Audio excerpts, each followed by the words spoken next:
बोल सियापति रामचंद्र भगवान की जय। कथा प्रारंभ होते हैं। आओ वीर हनुमान, राम ते लक्ष्मण जानकी, सदा करो कल्याण। मेरे प्रभु राम जय जय राम, मेरे प्रभु राम जय जय राम। रामचरितमानस बालकांड पढ़ रही हूँ। मास पारायण 7वां विश्राम हो चुका है। अब हम उससे आगे पढ़ेंगे। चले राम लक्ष्मण मुनि संगा, गए जहाँ जग पावनी गंगा। गाधी सुनु सब कथा सुनाई, जही प्रकार सुरसरी मही आई। श्री राम जी और लक्ष्मण जी मुनि के साथ चले। वे वहां गए जहां जगत को पवित्र करने वाली गंगा जी थीं। महाराज गाधी के पुत्र विश्वामित्र जी ने वह सब कथा कह सुनाई, जिस प्रकार देव नदी गंगा जी पृथ्वी पर आई। तब प्रभु ने ऋषियों सहित गंगा जी में स्नान किया और ब्राह्मणों को भांति भांति के दान पाए। फिर मुनि वृंद के साथ वे प्रसन्न होकर चले और शीघ्र ही जनकपुर के निकट पहुंच गए। श्री राम जी ने जब जनकपुर की शोभा देखी, तब वे छोटे भाई लक्ष्मण सहित अत्यंत हर्षित हुए। और अनेकों बावलियां, कुएं, नदी और तालाब हैं, जिनमें अमृत के समान जल है और मणियों की सीढ़ियां बनी हुई हैं। मकरंद रस से मतवाले होकर भौरे गुंजार कर रहे हैं। रंग बिरंगे बहुत से पक्षी मधुर शब्द कर रहे हैं। रंग रंग के कमल खिले हैं। सदा सब ऋतुओं में सुख देने वाला शीतल मंद सुगंध पवन बह रहा है। सुमन वाटिका बाग बन, विपुल विहंग निवास। फूलत फलत सुपलवत, सोहत पुर चहु पास। सियापति राम जय जय राम, मेरे प्रभु राम जय जय राम। पुष्प वाटिका फुलवारी बाग और वन, जिनमें बहुत से पक्षियों का निवास है, फूलते फलते और सुंदर पत्तों से लदे हुए नगर के चारों ओर सुशोभित हैं। नगर की सुंदरता का वर्णन करते नहीं बनता। मन जहाँ जाता है वहीं लुभा जाता है। सुंदर बाजार, मणियों से बने हुए विचित्र छज्जे हैं, मानो ब्रह्मा ने उन्हें अपने हाथों से बनाया है। कुबेर के समान श्रेष्ठ धनी व्यापारी सब प्रकार की अनेक वस्तुएं लेकर दुकानों में बैठे हैं। सुंदर चौराहे और सुहावनियां गलियां सदा सुगंध से सींची रहती हैं। सबके घर मंगलमय हैं और उन पर चित्र कड़े हुए हैं, जिन्हें मानो कामदेव रूपी चित्रकार ने अंकित किया है। नगर के सभी स्त्री पुरुष सुंदर, पवित्र, साधु स्वभाव वाले, धर्मात्मा, ज्ञानी और गुणवान हैं। वहाँ जहाँ जनक जी का अत्यंत अनुपम सुंदर निवास स्थान महल है, वहाँ के विलास को देखकर देवता भी थकित स्तंभित हो जाते हैं। मनुष्यों की तो बात ही क्या, कोट राजमहल के परकोटे को देखकर चित्त चकित हो जाता है। ऐसा मालूम होता है मानो उसने समस्त लोकों की शोभा को रोक रखा है। धवल धाम मणि परट पट, सुघटित नाना भांति। सिए निवास सुंदर सदन, शोभा किमि कही जाति। सियापति राम जय जय राम, मेरे प्रभु राम जय जय राम। उज्जवल महलों में अनेक प्रकार के सुंदर रीति से बने हुए मणि जड़ित सोने की जरी के पर्दे लगे हैं। सीता जी के रहने के सुंदर महल की शोभा का वर्णन किया ही कैसे जा सकता है। राजमहल के सब दरवाजे फाटक सुंदर हैं, जिनमें वज्र के मजबूत अथवा हीरो के चमकते हुए किवाड़ लगे हैं। वहाँ राजाओं, नटों, मगधों और भाटों की भीड़ लगी रहती है। घोड़ों और हाथियों के लिए बहुत बड़ी बड़ी घुड़शालें और गजशालें, कील खाने बनी हुई हैं, जो सब समय घोड़े, हाथी और रथों से भरी रहती हैं। बहुत से शूरवीर, मंत्री और सेनापति, उन सब के घर भी राजमहल सरीखे ही हैं। नगर के बाहर तालाब और नदी के तट, जहाँ तहाँ बहुत से राजा लोग उतरे हुए डेरा डाले हैं। वहाँ आमों का एक अनुपम बाग देखकर, जहाँ सब प्रकार के सुभीते थे और सब तरह से सुहावना था, विश्वामित्र ने कहा, हे सुजान शूरवीर, हे रघुवीर, मेरा मन कहता है यहीं रहा जाए। कृपा के धाम श्री राम जी चंद्र बहुत अच्छा स्वामिन कहकर वही मुनियों के समूह के साथ ठहर गए। मिथिलापति जनक ने जब यह समाचार पाया कि महामुनि विश्वामित्र आए हैं, संग सचिव सुचि भूरी भट भूसुर बर गुरु ज्ञाति, चले मिलन मुनि नायक ही मुदित राव एहि भांति, सियापति राम जय जय राम, मेरे प्रभु राम जय जय राम। तब उन्होंने पवित्र हृदय के ईमानदार स्वामी भक्त मंत्री, बहुत से योद्धा, श्रेष्ठ ब्राह्मण, गुरु शातानंद जी और अपनी जाति के श्रेष्ठ लोगों को साथ लिया और इस प्रकार प्रसन्नता के साथ राजा मुनियों के स्वामी विश्वामित्र जी से मिलने चले। राजा ने मुनि के चरणों पर मस्तक रखकर और प्रणाम किया। मुनियों के स्वामी विश्वामित्र जी ने प्रसन्न होकर आशीर्वाद दिया। फिर सारी ब्रह्मांड मंडली को आदर सहित प्रणाम किया और अपना बड़ा भाग्य जानकर राजा आनंदित हुए। हाँ, बार बार कुशल प्रश्न करके विश्वामित्र जी ने राजा को बिठाया। उसी समय दोनों भाई आ पहुँचे जो फुलवाड़ी देखने गए थे। सुकुमार किशोर अवस्था वाले श्याम और गौरवर्ण के दोनों राजकुमार नेत्रों को सुख देने वाले और सारे विश्व के चित्त को चुराने वाले हैं। जब रघुनाथ जी आए तब सभी उनके रूप एवं तेज के प्रभाव होकर उठ खड़े हुए। विश्वामित्र जी ने उनको अपने पास बिठा लिया। दोनों भाइयों को देखकर सभी सुखी हुए। सबके नेत्रों में जल भर आया। आनंद और प्रेम के आंसू उमड़ पड़े और शरीर रोमांचित हो उठे। राम जी की मधुर मनोहर मूर्ति को देखकर जनक जी विशेष रूप से विदेह देह की सुधबुद्ध से रहित हो गए। प्रेम मगन जनु मनु जानी, नृप करि विवेक धरि धीर, बोले मुनि पद नाई सिर, गद गद गिरा गंभीर, सियापति राम जय जय राम, मेरे प्रभु राम जय जय राम।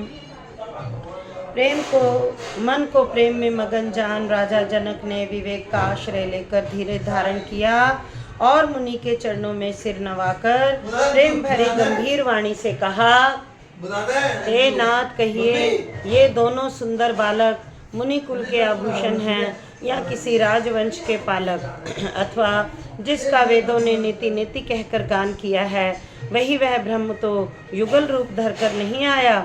मेरा मन जो स्वभाव से ही वैराग्य रूप बना हुआ है, इन्हें देखकर इस तरह मुग्ध हो रहा है जैसे चंद्रमा को देखकर चकोर। हे प्रभु, इसीलिए मैं आपसे निश्चल भाव से पूछता हूँ, हे नाथ, बताइए, छिपाव न कीजिएगा। इनको देखते ही अत्यंत प्रेम के वश होकर मेरे मन में जबरदस्ती ब्रह्म सुख को त्याग दिया है। मुनि ने हंसकर कहा, हे राजन, आपने ठीक कहा, आपका वचन मिथ्या नहीं हो सकता। जगत में जहाँ तक जितने भी प्राणी हैं वे सभी को प्रिय हैं। मुनि की रहस्यमय वाणी सुनकर श्री राम जी मन ही मन मुस्कुराते हैं, हंसकर मानो संकेत करते हैं कि रहस्य खोलिए नहीं। तब मुनि ने कहा, ये रघुकुल मणि महाराज दशरथ के पुत्र हैं। मेरे हित के लिए राजा ने इन्हें मेरे साथ भेजा है। राम लखन दो बंधु बर, रूपशील बल धाम, मख राखयो सब साखी, जग जीते असुर संग्राम, सियापति राम जय जय राम, मेरे प्रभु राम जय जय राम। ये राम और लक्ष्मण दोनों भाई रूपशील और बल के धाम हैं। सारा जगत इस बात का साक्षी है कि इन्होंने युद्ध में असुरों को जीतकर मेरे यज्ञ की रक्षा की है। राजा ने कहा, हे मुनि, आपके चरणों के दर्शन कर मैं अपना पुण्य प्रभाव कह नहीं सकता। ये सुंदर श्याम और गौरवर्ण के दोनों भाई आनंद को भी आनंद देने वाले हैं। इनकी आपस की प्रीति बड़ी पवित्र और सुहावनी है। वह मन को बहुत भाती है, पर वाणी से कही नहीं जा सकती। जनक जी आनंदित होकर कहते हैं, हे नाथ, सुनिए, ब्रह्म और जीव की तरह इनमें स्वाभाविक प्रेम है। राजा बार बार प्रभु को देखते हैं, दृष्टि वहाँ से हटना ही नहीं चाहती। प्रेम से शरीर पुलकित हो रहा है और हृदय में बड़ा उत्साह है। फिर मुनि की प्रशंसा करके और उनके चरणों में सिर नवाकर राजा उन्हें नगर में लिवा चले। एक सुंदर महल जो सब समय सभी ऋतुओं में सुखदायक था। वहाँ राजा ने उन्हें ले जाकर ठहराया। तदंतर सब प्रकार से पूजा और सेवा करके राजा विदा मांगकर अपने घर गए। ऋषय संग रघुवंश मणि करि भोजन विश्राम, बैठे प्रभु भ्राता सहित दिवस रहा भरी चाम। सियापति राम जय जय राम, मेरे प्रभु राम जय जय राम। रघुकुल के शिरोमणि प्रभु श्री रामचंद्र जी ऋषियों के साथ भोजन और विश्राम करके भाई लक्ष्मण समेत बैठे। उस समय पहर भर दिन रह गया था। लक्ष्मण जी के हृदय में विशेष लालसा है कि जाकर जनकपुर देख आएं, परंतु प्रभु श्री रामचंद्र जी का डर है और फिर मुनि से भी सकुचाते हैं, इसीलिए प्रकट में कुछ नहीं कहते, मन ही मन मुस्कुरा रहे हैं। अंतर्यामी श्री रामचंद्र जी ने छोटे भाई के मन की दशा जान ली। तब उनके हृदय में भक्त वत्सला उमड़ आई। वे गुरु की आज्ञा पाकर बहुत ही विनय के साथ सकुचाते हुए मुस्कुराकर बोले, हे नाथ, लक्ष्मण नगर देखना चाहते हैं, किंतु आपके डर के और संकोच के कारण स्पष्ट नहीं करते। यदि आपकी आज्ञा पाऊं तो मैं इनको नगर दिखलाकर तुरंत ही वापस ले आऊं। यह सुनकर मुनीश्वर विश्वामित्र जी ने प्रेम सहित वचन कहे, हे राम, तुम नीति की रक्षा कैसे ना करोगे। हे तात, तुम धर्म की मर्यादा का पालन करने वाले और प्रेम के वशीभूत होकर सेवकों को सुख देने वाले हो। जाई देखिया बहु नगर, सुख निधान दो भाई, करहु सुफल सबके नयन, सुंदर बदन दिखाई। सियापति राम जय जय राम, मेरे प्रभु राम जय जय राम। सुख के निधान दोनों भाई जाकर नगर देखाओ, अपने सुंदर मुख दिखलाकर सब नगरवासियों के नेत्रों को सफल करो। सब लोगों के नेत्रों को सुख देने वाले दोनों भाई मुनि के चरण कमलों की वंदना करके चले। बालकों के झुंड इनके सौंदर्य की अत्यंत शोभा देखकर साथ लग गए। उनके नेत्र और मन की मधुरी पर लुभा गए। दोनों भाइयों के पीले रंग के वस्त्र हैं, कमर के पीले दुपट्टों में तरकस बंधे हैं, हाथों में सुंदर धनुष बाण सुशोभित हैं। श्याम और गौर वर्ण के शरीरों के अनुकूल अर्थात जिस पर जिसका चंदन उसी फबे, उसी पर उसी रंग के सुंदर चंदन की खौर लगी है। सांवरे और गोरे रंग की मनोहर जोड़ी है। सिंह के समान पुष्ट गर्दन, गले का पिछला भाग है, विशाल भुजाएं, चौड़ी छाती पर अत्यंत सुंदर गजमुक्ता की माला है। सुंदर लाल कमल के समान नेत्र हैं। तीनों तापों से छुड़ाने वाला चंद्रमा के समान मुख है। कानों में सोने के कर्ण फूल अत्यंत शोभा दे रहे हैं और देखते ही देखने वाले चित्त को मानो चुरा लेते हैं। उनकी चित्तवन दृष्टि बड़ी मनोहर है और भौहें तिरछी एवं सुंदर हैं। माथे पर तिलक की रेखाएं ऐसी सुंदर मानो जैसे शोभा मुहर लगा दी गई है। बोल सियापति रामचंद्र भगवान की जय। रुचिर चौतने सुभग सिर, मेचक कुंचित केस, नख सिख सुंदर बंधु दो, शोभा सकल सुदेश। सियापति राम जय जय राम, मेरे प्रभु राम जय जय राम। सिर पर सुंदर चौकनी टोपियाँ, काले और घुंघराले बाल हैं। दोनों भाई नख से लेकर शिखा तक, एड़ी से चोटी तक सुंदर हैं और सारी शोभा आहा जहाँ जैसी चाहिए वैसी है। पूर्ववासियों ने यह समाचार पाया कि दोनों राजकुमार नगर देखने के लिए आए हैं। तब वे सब घर बार और सब कामकाज छोड़कर ऐसे दौड़े मानो दरिद्री खजाना लूटने दौड़े हों। स्वभाव से ही सुंदर दोनों भाइयों को देखकर वे लोग नेत्रों का फल पाकर सुखी हो रहे हैं। युवती स्त्रियां घर के झरोखों से लगी हुई प्रेम सहित श्री रामचंद्र जी के रूप को देख रही हैं। वे आपस में बड़े प्रेम से बातें कर रही हैं। हे सखी, इन्होंने करोड़ों कामदेवों की छवि को जीत लिया है। देवता, मनुष्य, असुर, नाग और मुनियों में ऐसी शोभा तो कहीं सुनने में नहीं आती। भगवान विष्णु की 4 भुजाएं हैं, ब्रह्मा जी के 4 मुख हैं, शिव जी का विकट भयानक वेश है और उनके 5 मुख हैं। हे सखी, दूसरा देवता भी कोई ऐसा नहीं जिसके साथ इस छवि की उपमा दी जाए। वह किशोर सुषमा सदन श्याम गोर सुख धाम, अंग अंग पर वारही कोटि कोटि सतकाम, सियापति राम जय जय राम, मेरे प्रभु राम जय जय राम। इनकी किशोर अवस्था है, ये सुंदरता के घर सांवले और गोरे रंग के हैं तथा सुख के धाम हैं। इनके अंग अंग पर करोड़ों अरबों कामदेवों पर निछावर कर देना चाहिए। हे सखी, कहो तो ऐसा कौन शरीरधारी होगा जो इस रूप को देखकर मोहित न हो जाए। अर्थात यह रूप जड़ चेतन सबको मोहित करने वाला है। तब कोई दूसरी सखी प्रेम सहित कोमल वाणी से बोली, हे सियानी, मैंने जो सुना है उसे सुनो। ये दोनों राजकुमार महाराज दशरथ जी के पुत्र हैं। बाल राजहंसों का सा सुंदर जोड़ा है। ये मुनि विश्वामित्र की यज्ञ की रक्षा करने वाले हैं। इन्होंने युद्ध के मैदान में राक्षसों को मारा है। जिनका श्याम शरीर और सुंदर कमल नेत्र हैं, जो मारीच और सुबाहु के मध्य को चूर करने वाले और सुख की खान हैं, और जो हाथ में धनुष बाण लिए हुए हैं, वे कौशल जी के पुत्र कौशल्या जी के पुत्र हैं। इनका नाम राम है। जिनका रंग गोरा और किशोर अवस्था है, और जो सुंदर वेश बनाए हैं और हाथ में धनुष बाण लिए श्री राम जी के पीछे पीछे चल रहे हैं, वे इनके छोटे भाई हैं। उनका नाम लक्ष्मण है। हे सखी सुनो, उनकी माता सुमित्रा है। विप्र काज कई बंधु दो, मग मुनि बधु उधार, आए देखन चाप मख, सुनि हर्षि सब नार, सियापति राम जय जय राम, मेरे प्रभु राम जय जय राम। दोनों भाई ब्राह्मण विश्वामित्र का काम करके और रास्ते में मुनि गौतम की स्त्री अहिल्या का उद्धार करके यहाँ धनुष यज्ञ देखने आए हैं। यह सुनकर सब स्त्रियां प्रसन्न हुई। श्री रामचंद्र जी की छवि देखकर कोई एक दूसरी सखी कहने लगी, यह वर जानकी के योग्य है।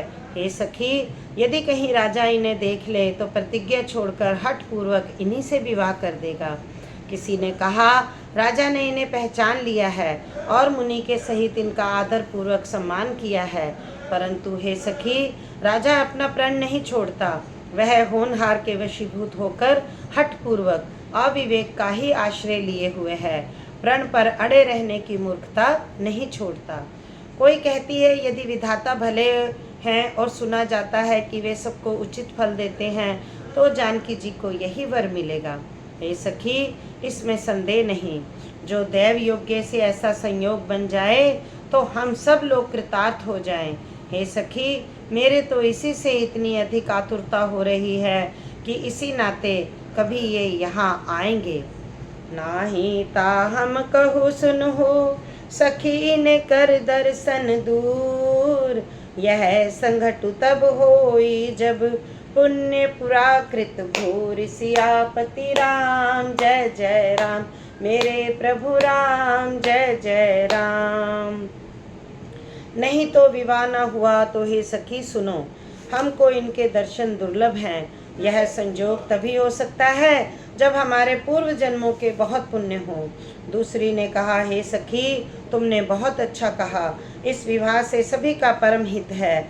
किसी ने कहा, शंकर जी का धनुष कठोर है और ये सांवले राजकुमार कोमल शरीर के बालक हैं।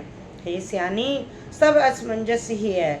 यह सुनकर दूसरी सखी कोमल वाणी से कहने लगी, हे सखी, इनके संबंध में कोई ऐसा कहते हैं कि ये देखने में तो छोटे हैं, पर इनका प्रभाव बहुत बड़ा है। जिनके चरण कमलों की धूलि का स्पर्श पाकर अहिल्या तर गई, जिसने बड़ा भारी पाप किया था, क्या वे शिव जी का धनुष बिना तोड़े रहेंगे? इस विश्वास को भूलकर भी नहीं छोड़ना चाहिए। जिस ब्रह्मा ने सीता को सवार कर बड़ी चतुराई से रचा है, उसी ने विचार कर सांवला वर भी रच रखा है। उसके ये वचन सुनकर सब हर्षित हुई और कोमल वाणी से कहने लगी, ऐसा ही हो। ये हर्षहि बरषहि सुमन, सुमुखि सुलोचन वृंद, जाहि जहाँ जह बंधु, दो तह तह परमानंद, सियापति राम जय जय राम मेरे प्रभु राम, जय जय राम। सुंदर मुख और सुंदर नेत्रों वाली स्त्रियां समूह की समूह हृदय में हर्षित होकर फूल बरसा रही हैं। जहाँ जहाँ दोनों भाई जाते हैं वहाँ वहाँ परम आनंद छा जाता है। दोनों भाई नगर के पूरब ओर गए, जहाँ धनुष यज्ञ के लिए रंगभूमि बनाई गई थी। बहुत लंबा चौड़ा सुंदर ढाला हुआ पक्का आंगन था, जिस पर सुंदर और निर्मल वेदी सजाई गई थी। चारों ओर सोने के बड़े बड़े मंच बने थे, जिन पर राजा लोग बैठेंगे। उनके पीछे समीप ही चारों ओर दूसरे मचानों पर मंडलाकार घेरा सुशोभित था। वह कुछ ऊंचा था और सब प्रकार के सुंदर था। जहाँ जाकर नगर के लोग बैठेंगे, उन्हीं के पास विशाल एवं सुंदर सफ़ेद मकान अनेक रंगों के बनाए गए हैं, जहाँ अपने अपने कुल के अनुसार सब स्त्रियां यथा योग्य जिसको जहाँ बैठना उचित है बैठकर देखेंगी। नगर के बालक कोमल वचन कह कहकर आदर पूर्वक प्रभु श्री रामचंद्र जी को रचना दिखला रहे हैं। सब शिशु यही मिस प्रेम बस परसी मनोहर गार, तन पुल कहीं अति हर्षु हिये, देख देख दो भ्रात सियापति राम, जय जय राम मेरे प्रभु राम, जय जय राम। सब बालक इसी बहाने प्रेम के वश होकर श्री राम जी के मनोहर अंगों को छूकर शरीर से पुलकित हो रहे हैं और दोनों भाइयों को देख देख कर उनके हृदय में अत्यंत हर्ष हो रहा है। श्री रामचंद्र जी ने सब बालकों को प्रेम के वश जानकर यज्ञ भूमि के स्थानों की प्रेम पूर्वक प्रशंसा की। इससे बालकों का उत्साह, आनंद और प्रेम और भी बढ़ गया, जिससे वे सब अपनी अपनी रुचि के अनुसार उन्हें बुला लेते हैं और प्रत्येक के बुलाने पर दोनों भाई प्रेम सहित उनके पास चले जाते हैं। कोमल, मधुर और मनोहर वचन कहकर श्री राम जी अपने छोटे भाई लक्ष्मण को यज्ञ भूमि की रचना दिखलाते हैं। उनकी आज्ञा पाकर माया लव निमेष पलक गिरने के चौथाई समय में ब्रह्मांडों के समूह रच डालती है। वही दिनों पर दया करने वाले श्री राम जी भक्ति के कारण धनुष यज्ञशाला को चकित होकर आश्चर्य के साथ देख रहे हैं। इस प्रकार सब कौतुक विचित्र रचना देखकर वे गुरु के पास चले। देर हुई जानकर उनके मन में डर है। जिनके भय से डर को भी डर लगता है, वही प्रभु भजन का प्रभाव, जिसके कारण ऐसे महान प्रभु का भय का नाट्य करते हैं, दिखला रहे हैं।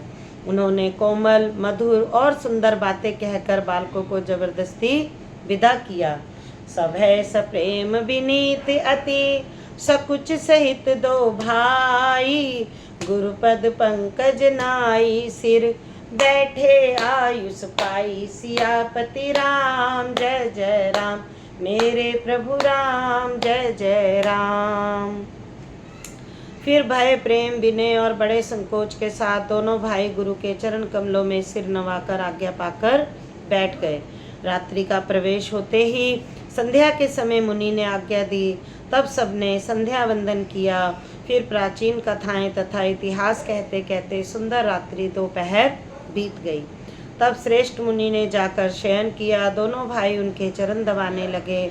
जिनके चरण कमलों के दर्शन एवं स्पर्श के लिए वैराग्यवान पुरुष भी भांति भांति के जप और योग करते हैं, वे ही दोनों भाई मानो प्रेम से जीते हुए प्रेम पूर्वक गुरु के चरण कमलों को दबा रहे हैं।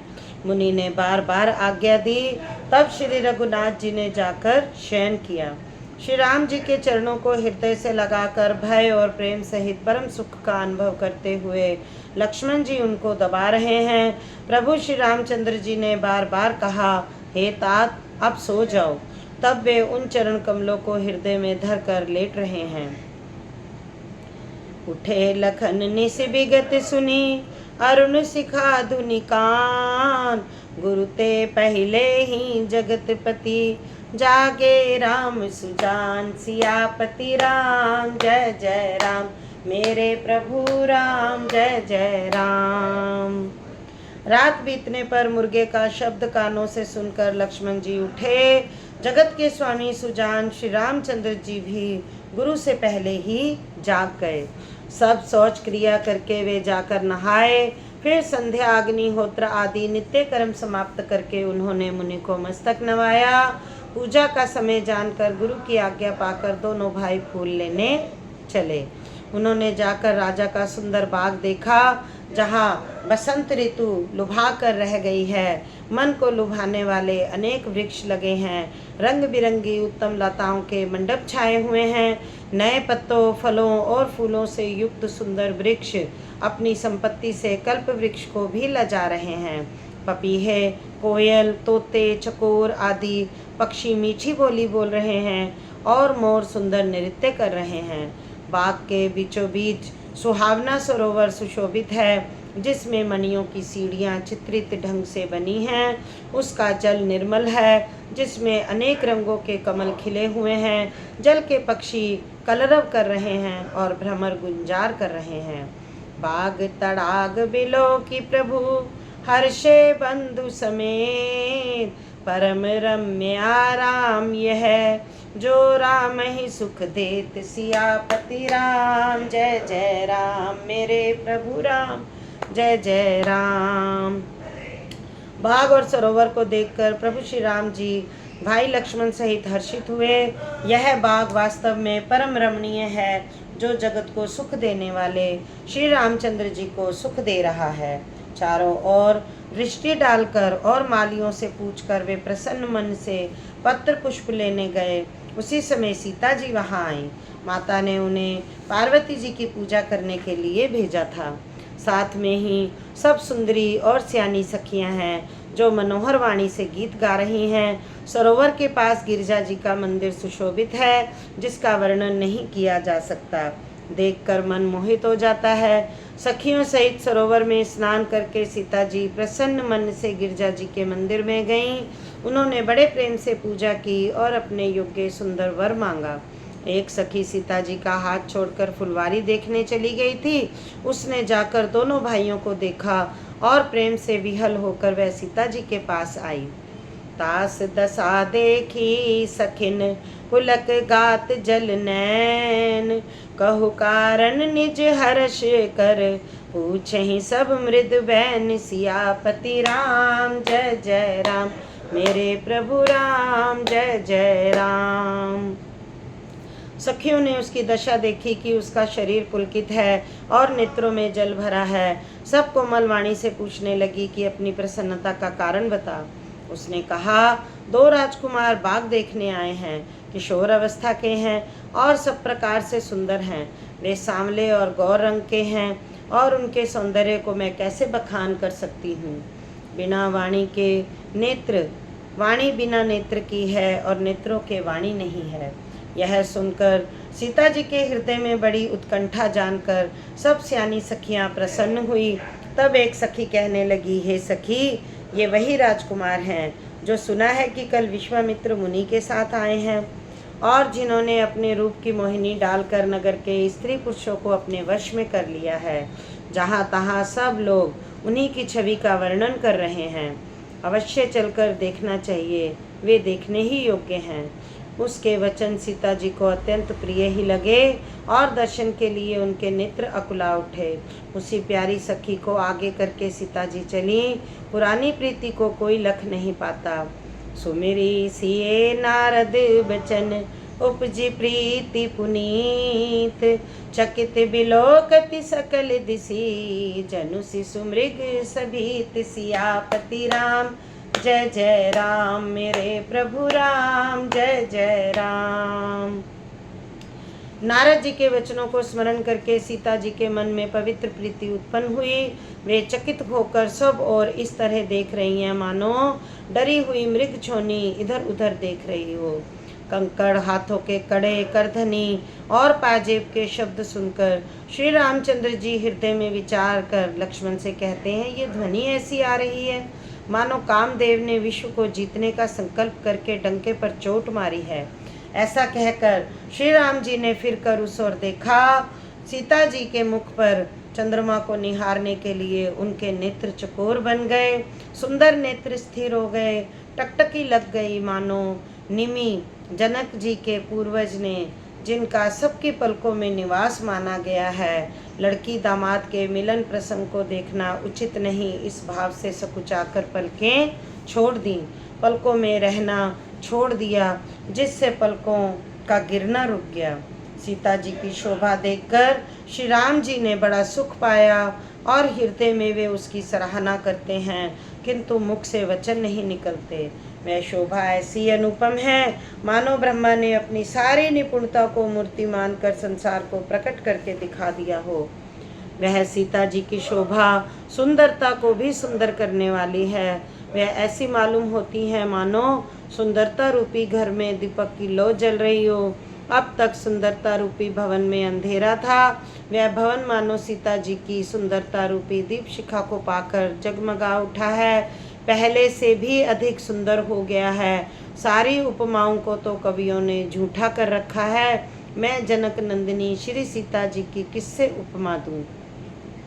सिए शोभा ही बरनी प्रभु आपनी दशा विचारी, बोले सूची मन अनुज सन बचन समय अनुहारी। सियापति राम जय जय राम, मेरे प्रभु राम जय जय राम। इस प्रकार हृदय में सीता जी की शोभा का वर्णन करके और अपनी दशा को विचार कर प्रभु श्री रामचंद्र जी पवित्र मन से अपने छोटे भाई लक्ष्मण से समय अनुकूल वचन बोले। हे तात, यह वही जनक जी की कन्या है, जनक जी की कन्या है, जिसके लिए धनुष यज्ञ हो रहा है। सखियां इसे गौरी पूजन के लिए ले आई हैं। यह फुलवाड़ी में प्रकाश करती हुई फिर रही हैं, जिसकी अलौकिक सुंदरता देखकर स्वभाव से ही पवित्र मेरा मन शुद्ध हो गया है। वह सब कारण अथवा सब उसका कारण तो विधाता ही जाने, किंतु हे भाई सुनो, मेरे मंगलदायक अंग दाहिने अंग फड़क रहे हैं। रघुवंशियों का यह जन्म जगत स्वभाव है कि उनका मन कभी कुमार्ग पर पैर नहीं रखता। मुझे तो अपने मन का अत्यंत ही विश्वास है कि जिसने स्वप्न में भी पराई स्त्री पर दृष्टि नहीं डाली है। रण में शत्रु जिनकी पीठ नहीं देख पाते, अर्थात जो लड़ाई के मैदान से भागते नहीं, पराई स्त्रियां जिनके मन और दृष्टि को नहीं खींच पाती, और भिखारी जिनके यहाँ से नाही पाते हैं, खाली हाथ नहीं लौटते, ऐसे श्रेष्ठ पुरुष संसार में थोड़े हैं।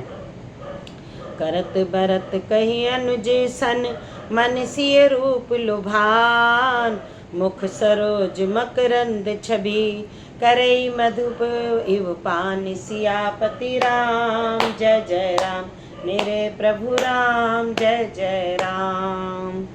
यो श्री राम जी छोटे भाई से बातें कर रहे हैं, पर मन सीता जी के रूप में लुभाया हुआ उनके मुख रूपी कमल के छवि रूप मकरंद रस को भौरे की तरह पी रहा है। सीता जी चकित होकर चारों ओर देख रही हैं। मन इस बात की चिंता कर रहा है कि राजकुमार कहाँ चले गए। बाल मृग नैनी, मृग के छोने किसी आँख वाली सीता जी जहाँ दृष्टि डालती हैं, वहाँ मानो श्वेत कमलों की कतार बरस जाती है। तब सखियों ने लता की ओट में सुंदर श्याम और गौर कुमारों को दिखलाया। उनके रूप को देखकर नेत्र ललचा उठे। वे ऐसे प्रसन्न हुए मानो उन्होंने अपना खजाना पहचान लिया। श्री रघुनाथ जी की छवि देखकर नेत्र निश्चल हो गए, पलकों ने भी गिरना छोड़ दिया। अधिक स्नेह के कारण शरीर विहल बेकाबू हो गया, मानो शरद ऋतु के चंद्रमा को चकोरी देख रही हो।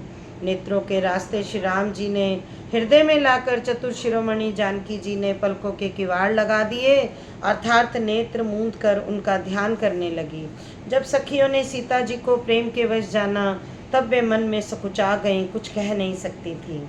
लता भवन ते प्रगट भय, ते ही अवसर दो भाई, निक से जग जुग बिमल विधु, जलद पटल बिगलाई। सियापति राम जय जय राम, मेरे प्रभु राम जय जय राम। उसी समय दोनों भाई लता मंडप कुंज में ऐसे प्रकट हुए मानो दो निर्मल चंद्रमा बादलों के पर्दों को हटाकर निकले हों। दोनों सुंदर भाई शोभा की सीमा है। उनके शरीर की आभा नीले और पीले कमल की सी है। सिर पर सुंदर मोर पंख सुशोभित हैं। उनके बीच बीच में फूलों की कलियों के गुच्छे लगे हैं। माथे पर तिलक और पसीने की बूंदें शोभायमान हैं। कानों में सुंदर भूषणों की छवि छाई है। टेढ़ी भौहें और घुंघराले बाल हैं। नए लाल कमल के समान लाल नेत्र हैं। ठोडी, नाक और गाल बड़े सुंदर हैं और हंसी की शोभा मन को मोल लिए लेती है। मुख की छवि तो मुझसे कही ही नहीं जाती, जिसे देखकर बहुत से कामदेव लज्जा जाते हैं। वक्ष स्थल पर मणियों की माला है, शंख के सदृश सुंदर गला है, कामदेव के हाथी के बच्चे की सूंड के समान उतार चढ़ाव वाली एवं कोमल भुजाएं हैं, जो बल की सीमा है। जिसके बाएं हाथ में फूलों सहित दोना है। हे सखी, यह सांवला कुंवर तो बड़ा ही सलोना है। के हरि कटिपट पीत धर सुषमा सील निधान, देखी भानु कुलभूषण ही बिसरा सखिने अपान। सियापति राम जय जय राम, मेरे प्रभु राम जय जय राम। सिंह की सी पतली लचीली कमर वाले पीताम्बर धारण किए हुए, शोभा और शील के भंडार, सूर्य कुल के भूषण श्री रामचंद्र जी को देखकर सखियां अपने आप को भूल गईं। एक चतुर सखी धीरज धरकर हाथ पकड़कर सीता जी से बोली, गिरिजा जी का ध्यान फिर कर लेना, इस समय राजकुमारों को क्यों नहीं देख लेती। तब सीता जी ने सकुचाकर नेत्र खोले और रघुकुल के दोनों सिंहों को अपने सामने खड़े देखा। नख से शिखा तक श्री राम जी की शोभा देखकर और फिर पिता का प्रण याद करके उनका मन बहुत शुद्ध हो गया। जब सखियों ने सीता जी को प्रेम के वश देखा, तब सब भयभीत होकर कहने लगी, बड़ी देर हो गई, अब चलना चाहिए, कल इसी समय फिर आएंगी। ऐसा कहकर एक सखी मन में हंसी। सखी की यह रहस्यमयी वाणी सुनकर सीता जी सकुचा गईं। देर हो गई जानकर उन्हें माता का भय लगा। बहुत धीरज धरकर वे श्री रामचंद्र जी को हृदय में ले आईं और उनका ध्यान करती हुई अपने को पिता के अधीन जानकर लौट चली। देखन मिस मृग बिगस तरु, फिरई बहोरी बहोरी, निरखी निरखी रघुबीर छवि, बाढ़ही प्रीति न थोरी। सियापति राम जय जय राम, मेरे प्रभु राम जय जय राम। मृग पक्षी और वृक्षों को देखने के बहाने सीता जी बार बार घूम जाती हैं और श्री राम जी की छवि को देख देख कर उनका प्रेम कम नहीं बढ़ रहा, अर्थात बहुत बढ़ता जाता है। शिव जी के धनुष को कठोर जानकर वे मन में विलाप करती हुई हृदय में श्री राम जी की सांवली मूर्ति को रखकर चली। शिव जी के धनुष की कठोरता का स्मरण आने से उन्हें चिंता होती थी कि ये सुकुमार रघुनाथ जी उन्हें कैसे तोड़ेंगे। पिता के प्रण की स्मृति उनके हृदय में शोक था और इसीलिए मन में विलाप करने लगी। प्रेमवश ऐश्वर्य की स्मृति हो जाने से ही ऐसा हुआ। फिर भगवान के बल का स्मरण आते ही वे हर्षित हुएंगी और सांवली छवि को हृदय में धारण करके चली। प्रभु श्री राम जी ने जब सुख, स्नेह, शोभा और गुणों की खान श्री जानकी जी को जाती हुई जाना, तब परम प्रेम की कोमल स्याही बनाकर उनके स्वरूप को अपने सुंदर चित्त रूपी भित्ति पर चित्रित कर लिया। सीता जी पुनः भवानी जी के मंदिर में गईं और उनके चरणों की वंदना करके हाथ जोड़कर बोली, हे श्रेष्ठ पर्वतों के राजा हिमाचल की पुत्री पार्वती, आपकी जय हो जय हो। हे महादेव जी के मुख रूपी चंद्रमा की चकोरी, आपकी जय हो जय हो। हे हाथी के मुख वाले गणेश जी और 6 मुख वाले स्वामी कार्तिकेय जी की माता, हे जगत जननी, हे बिजली की सी कांति युक्त शरीर वाली, आपकी जय हो। आपका ना आदि है, ना मध्य है, ना अंत है। आपके असीम प्रभाव को वेद भी नहीं जानते। आप संसार को उत्पन्न, पालन और नाश करने वाली हैं, विश्व को मोहित करने वाली और स्वतंत्र रूप से विहार करने वाली हैं। पति देवता सुतई महु, मात प्रथम तव रे, महिमा अमित न सकहीं कही, सहस शारदा शेष। सियापति राम जय जय राम, मेरे प्रभु राम जय जय राम। पति को इष्ट देव मानने वाली श्रेष्ठ नारियों में हे माता, आपकी प्रथम गणना है। आपकी अपार महिमा को हजारों सरस्वती और शेष जी भी नहीं कह सकते।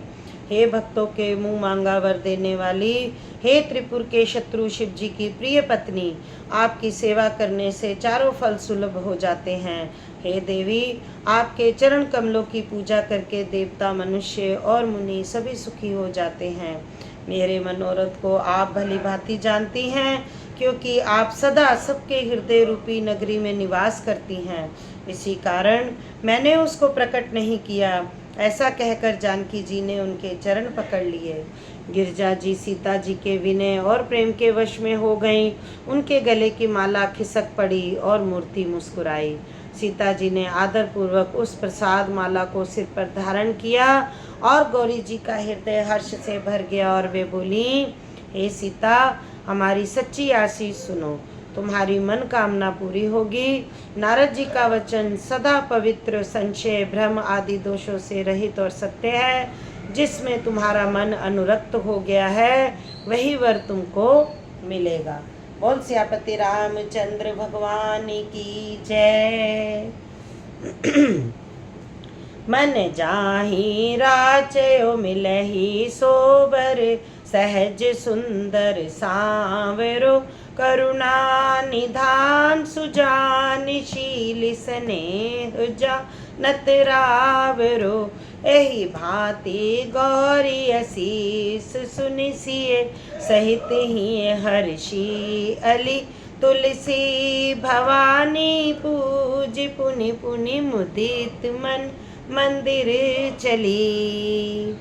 जानी गौरी अनुकूल सिए, हीर्षे हर्ष जाई कही। मुंजल मंगल मूल बाम, अंग फरकन लगे सभी। बोल सियापति रामचंद्र भगवान की जय। जिसमें तुम्हारा मन अनुरक्त हो गया है वही स्वभाव से ही सुंदर सांवला वर श्री रामचंद्र जी तुमको मिलेगा। वह दया का खजाना और सुजान है, तुम्हारे शील और स्नेह को जानता है। इसी प्रकार श्री गौरी जी का आशीर्वाद सुनकर जानकी जी समेत सब सखियां हृदय में हर्षित हुई। तुलसीदास जी कहते हैं, भवानी को बार बार पूछकर सीता जी प्रसन्न मन से राजमहल को लौट चली। गौरी जी का अनुकूल जानकर सीता जी के हृदय को जो हर्ष हुआ वह कहा नहीं जा सकता। सुंदर मंगलों और मूल उनके बाएं अंग फड़कने लगे। हृदय में सीता जी के सुंदर सौंदर्य की सराहना करते हुए दोनों भाई गुरु जी के पास गए। श्री रामचंद्र जी ने विश्वामित्र जी से सब कुछ कह दिया, क्योंकि उनका सरल स्वभाव है, छल तो उसे छूता भी नहीं है। फूल पाकर उन्हीं ने पूजा की, फिर दोनों भाइयों को आशीर्वाद दिया और कहा, तुम्हारे मनोरथ सफल होकर यह सुनकर श्री राम लक्ष्मण जी सुखी हुए। श्रेष्ठ विज्ञानी मुनि विश्वामित्र जी भोजन करके कुछ प्राचीन कथाएं कहने लगे। इतने में दिन बीत गया और गुरु की आज्ञा पाकर दोनों भाई संध्या करने चले। पूर्व दिशा में सुंदर चंद्रमा उदय हुआ। श्री रामचंद्र जी ने उसे सीता के मुख के समान देखकर सुख पाया। फिर मन में विचार किया कि यह चंद्रमा सीता जी के मुख के समान नहीं है। जन्म सिंधु पुनि बंधु विष, दीन मलिन संकलंक। सिए मुख समता पाव किमी, चंदु बापुरे रंक। सियापति राम जय जय राम, मेरे प्रभु राम जय जय राम। खारे समुद्र में तो इसका जन्म, फिर उसी समुद्र से उत्पन्न होने के कारण विष उसका भाई। दिन में यह मलिन, शोभाहीन, निस्तेज रहता है और कलंकी काले दाग से युक्त है। बेचारा गरीब चंद्रमा सीता जी के मुख की बराबरी कैसे पा सकता है। फिर यह घटता बढ़ता है और विरहणी स्त्रियों को दुख देने वाला है। राहु अपनी संधि में पाकर इसे ग्रस लेता है। चकवे को चकवी के वियोग का शोक देने वाला और कमल का बैरी उसे मुरझा देने वाला है। हे चंद्रमा, तुझ में बहुत से अवगुण हैं जो सीता जी में नहीं हैं। अतः जानकी जी के मुख की तुझे उपमा देने में बड़ा अनुचित कर्म करने का दोष लगेगा। इस प्रकार चंद्रमा के बहाने सीता जी के मुख की छवि का वर्णन करके बड़ी रात हो गई जान वे गुरु जी के पास चले। मुनि के चरण कमलों में प्रणाम करके आज्ञा पाकर उन्होंने विश्राम किया। रात बीतने पर श्री रघुनाथ जी जागे और भाई को देखकर ऐसा कहने लगे, हे तात, देखो कमल, चक्रवाक और समस्त संसार को दुख देने वाला अरुणो उदय हुआ है। लक्ष्मण जी दोनों हाथ जोड़कर प्रभु के प्रभाव को सूचित करने वाली कोमल वाणी बोले, अरुण उदय सकुचे कुमुद उडगन ज्योति मलीन, जिमि तुम्हार आगमन सुनी भय न प्रीति बलहीन। सियापति राम जय जय राम, मेरे प्रभु राम जय जय राम। अरुणा उदय होने से कुमुदिनी सकुचा गई और तारों का गण प्रकाश फीका पड़ गया। जिस प्रकार आपका आना सुनकर सब राजा बलहीन हो गए हैं। सब राजा रूपी तारे उजला मंद प्रकाश करते हैं, पर वे धनुष रूपी महान अंधकार को हटा नहीं सकते। रात्रि का अंत होने से जैसे कमल, चकवे, भौरे और नाना प्रकार के पक्षी हर्षित हो रहे हैं, वैसे ही हे प्रभु, आपके सब भक्त धनुष टूटने पर सुखी होंगे। सूर्य उदय हुआ, बिना ही परिश्रम अंधकार नष्ट हो गया, तारे छिप गए, संसार में तेज का प्रकाश हो गया। हे रघुनाथ जी, सूर्य ने अपने उदय के बहाने सब राजाओं को आपका प्रताप दिखलाया है। आपकी भुजाओं के बल की महिमा को उद्घटित करने, खोल कर दिखाने के लिए ही धनुष तोड़ने की यह पद्धति प्रकट हुई है। भाई के वचन सुनकर प्रभु मुस्कुराए। फिर स्वभाव से ही पवित्र श्री राम जी ने शौच से निवृत्त होकर स्नान किया और नित्य कर्म करके वे गुरु जी के पास आए। आकर उन्होंने गुरु जी के सुंदर चरण कमलों में सिर नवाया। तब जनक जी ने शतानंद जी को बुलाया और उन्हें तुरंत ही विश्वामित्र जी मुनि के पास भेजा। उन्होंने आकर जनक जी की विनती सुनाई। विश्वामित्र जी ने हर्षित होकर दोनों भाइयों को बुलाया। सतानंद पद बंदी प्रभु बैठी गुर पहि जाई, चलहु तात मुनि कहो तब पठवा जनक बुलाई। सियापति राम जय जय राम, मेरे प्रभु राम जय जय राम। शतानंद जी के चरणों की वंदना करके प्रभु श्री राम जी गुरु जी के पास जा बैठे। तब मुनि ने कहा, हे तात, चलो, जनक जी ने बुलाया है। मास परायण 8वां विश्राम, नवाहन परायण 2रा विश्राम। अब हम कथा यहीं समाप्त करते हैं, इससे आगे कल पढ़ेंगे। बोल सियापति रामचंद्र भगवान की जय। कथा समाप्त होते हैं, विदा हुए हनुमान। राम ते लक्ष्मण जानकी, सदा करो कल्याण। सियापति राम जय जय राम, मेरे प्रभु राम जय जय राम। बोलो राजा रामचंद्र भगवान की जय।